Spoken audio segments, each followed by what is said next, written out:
ঢাকা ইউনিভার্সিটিতে সাম্যর মৃত্যুটা এই মুহূর্তে টক অফ দ্য টাউন। কোনো মৃত্যুই কাম্য নয়। কিছুদিন আগে এক মেয়েকে দেখে হেসে ফেলাতে একটা প্রাইভেট ইউনিভার্সিটির এক ছাত্রকেও মারা যেতে হয়েছে। কোনো মৃত্যুই কাম্য নয়, কিন্তু এই মৃত্যুগুলোকে রাজনৈতিকীকরণ করে বিভিন্নভাবে রাজনৈতিক বেনিফিট নেওয়ার চেষ্টা করে অনেকেই। সাম্যর মৃত্যুতে ঢাকা ইউনিভার্সিটির ভাইস চ্যান্সেলরের পদত্যাগ দাবি করছে ছাত্রদল। নিয়াজ আহমেদ খান ভদ্রলোক ঢাকা ইউনিভার্সিটির 30তম ভাইস চ্যান্সেলর। আমার ওনার সম্বন্ধে আমি তেমন কিছু জানি না। গুগল এবং ইন্টারনেট থেকে যতটুকু জানলাম, তিনি পিএইচডি করেছেন ইউনিভার্সিটি অফ ওয়েলস থেকে। পোস্ট ডক্টরাল বেশ কিছু কাজকর্ম আছে, এর মধ্যে অক্সফোর্ড ইউনিভার্সিটির নাম আছে এবং অন্যান্য কিছু ইনস্টিটিউশনের নাম আছে। Educated person. চিটং ইউনিভার্সিটি থেকে খুব সম্ভবত পড়াশোনা করেছেন তিনি, এবং ঢাকা ইউনিভার্সিটির পূর্বে উনি প্রো-ভিসি ছিলেন ইন্ডিপেন্ডেন্ট ইউনিভার্সিটি অফ বাংলাদেশের। একজন একাডেমিক পারসন। পুরোপুরি জীবন যা করেছেন সবসময় পড়াশোনার ভিতরেই ছিলেন, এবং ঢাকা ইউনিভার্সিটির 30তম ভাইস চ্যান্সেলর পদে মাত্র 9 মাস আগে তার অ্যাপয়েন্টমেন্ট হয়, 27শে অগস্ট 2024। তো এই যে বিএনপি অর্থাৎ ছাত্র দল ওনার অপসারণ দাবি করছে, আলটিমেটলি এই সাম্যর মৃত্যুর দায় কার? দায় যদি প্রথমে বলি তাহলে দায় হবে, হ্যাঁ, ইনস্টিটিউশন। তাদের দাবিটা হচ্ছে এরকম যে ইনস্টিটিউশনের প্রশাসন, ঢাকা ইউনিভার্সিটির প্রশাসন ছাত্রদের নিরাপত্তা দিতে ব্যর্থ হয়েছে। তো নিরাপত্তা দিলে ব্যর্থ হলে কে রিজাইন করবে? Head of the organisation. And head of the organisation হচ্ছে ভাইস চ্যান্সেলর। খুব বেশি ফেলে দেওয়ার মতো না, বাট কতটুকু যৌক্তিক এই কথাটাই হচ্ছে আসল ব্যাপার। রাষ্ট্রের নাগরিকের নিরাপত্তা দিবে কে? রাষ্ট্র।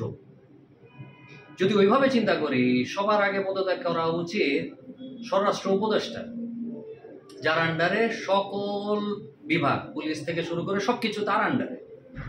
তো প্রথম রেজিগনেশন তো করা উচিত তার।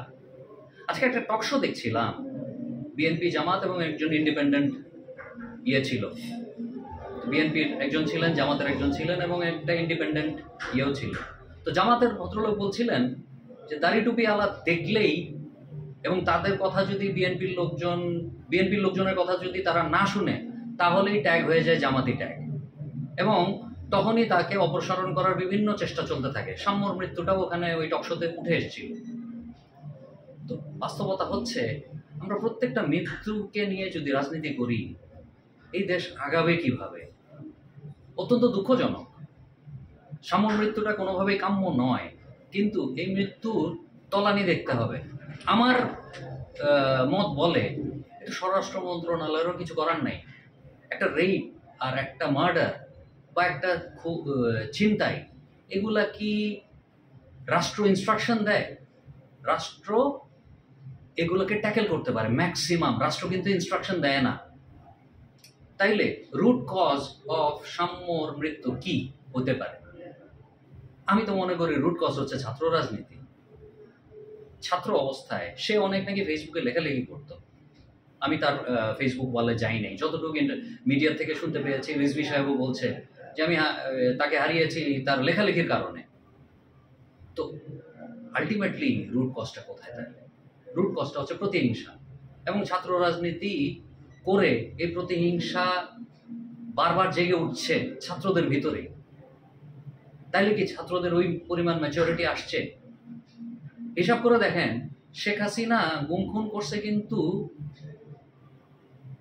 External threat. ও কিন্তু ইন্টারনাল থ্রেটকে কখনোই হাত লাগায় নাই। এত কিছু করলো, বিএনপির এত বড় বড় নেতাকে কিন্তু কোনোদিনই মেরে ফেলে নাই সে। খালেদা জিয়াকে কথিত আছে সে চেষ্টা করেছিল স্লো পয়জনিং এর মাধ্যমে, কিন্তু ডিরেক্ট কিলিং কিন্তু করে নাই। ছাত্র রাজনীতিকে কিন্তু প্রতিদিন ডিরেক্ট কিলিং হচ্ছে। তাহলে রুট কজটা কোথায়? আসলে প্রবলেমটা কোথায়? প্রবলেমটা কি ছাত্র রাজনীতিতে? ওদের ওই ম্যাচুরিটি আসে নাই রাজনীতি করার। তাহলে আলটিমেটলি সলিউশনটা কোথায়? ভিসির অপসারণ না শিক্ষাঙ্গনের রাজনীতি ব্যান? এটা সবার কাছে আমার প্রশ্ন। আসসালামু আলাইকুম।